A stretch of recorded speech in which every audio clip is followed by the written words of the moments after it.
এই আওয়ামী লীগ সন্ত্রাসের নদী বৈঠার যে অভ্যাস, সে অভ্যাস পুরনো অভ্যাস। তাদেরকে আমাদের সমন্বিত ভাবে তাদেরকে আমাদের প্রতিরোধ করতে হবে এবং টকশোতে বসে, পত্রিকার কলমে বসে যারা আওয়ামী লীগের অপরাধের বৈধতা উৎপাদন করে তাদেরও বিচার হতে হবে। আমাদের কাছে খবর আছে তারা ভারত এম্বাসি ও কাদের কাদের সাথে বসে, তারা রয়ের কোন এজেন্টের সাথে বসে, আমরা জানি। সুতরাং আপনার গণবিরোধী অবস্থান নেবেন না। হাসিনার বিচার অবশ্যই হতে হবে। দুনিয়ার কোন শক্তি ভারতে বসে হাসিনার বিচার আটকাইতে পারবে না। হাসিনা 13 নভেম্বর 2023 সালে বলছিল, যারা আগুন দিতে আসবে তাকে আগুনে পুরাই দিতে হবে।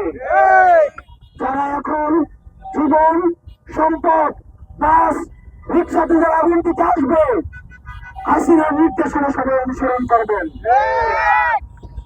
আজকে ময়মনসিংহে একজন শিশুকে এই আওয়ামী আগুন সন্ত্রাস তাকে পুড়িয়ে হত্যা করেছে।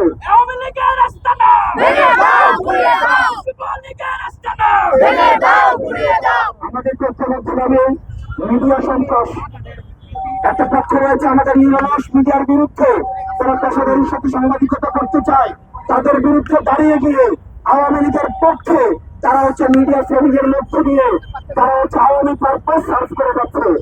মনে রাখতে হবে, আওয়ামী লীগ কোন নীতিগত ভাবে তাদের বিদায় ঘটে নাই, তাদের বিদায় ঘটেছে গণঅভ্যুত্থানের মধ্য দিয়ে। এই আওয়ামী লীগের বিচার হতে হবে, হাসিনার বিচার হতে হবে, 2000 শহীদ হত্যার বিচার হতে হবে। এর আগে যারা আওয়ামী লীগের বিষয়ে কোন ধরনের নর্মালাইজ করার চেষ্টা করবে তাদেরকে জনগণ প্রতিরোধ করবে। প্রিয় দেশবাসী, আমাদেরকে ঐক্যবদ্ধ ভাবে এই আওয়ামী লীগকে প্রতিরোধ করতে হবে, আগুন সন্ত্রাসের বিরুদ্ধে অবস্থান নিতে হবে।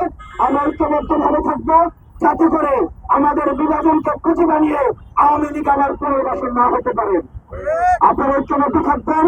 আমাদের সারা দেশের সকল ইউনিয়ন নেতা কর্মীদেরকে আমরা বলবো, আপনারা জনগণের পাশে থাকবেন। যেখানে আওয়ামী লীগ থাকবেন, যেখানে আওয়ামী লীগের আগুন সন্ত্রাস দেখবেন, যেখানে জনগণকে বিপন্ন করার জন্য পরিকল্পনা দেখবেন, তাদেরকে ধরে ধরে তাদেরকে পুলিশের হাতে তুলে দেবেন। আপনারা সবাই ভালো থাকবেন। ইনকিলাব ইনকিলাব।